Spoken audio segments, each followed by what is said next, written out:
Ini terimalah kasih kekasih daripada kami secara akapela. Terimalah.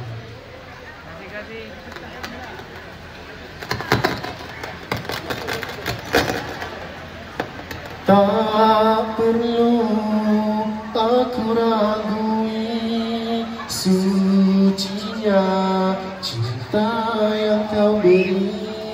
Kita saling kasih mengasihi dengan setulus hati.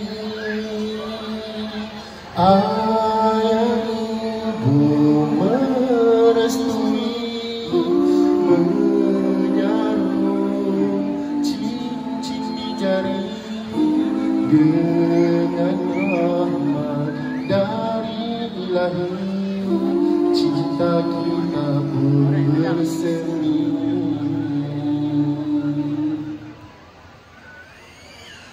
Sebelum dihijab kabulkan syariat, tetap membatas batas pelajari rumah tangga agar kita lebih bersedia menuju hari yang bahagia.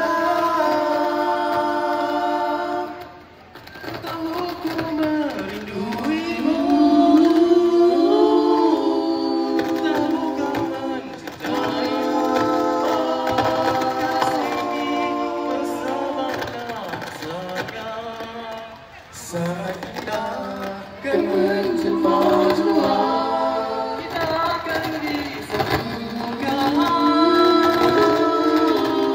dengan ikatan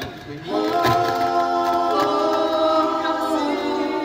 Di sana kita beda, tubuh cinta meninggal bahagia.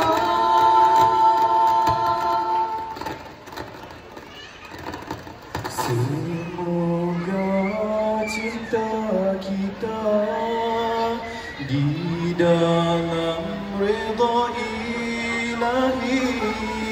Berdoalah selalu, moga jodoh berpanjangan.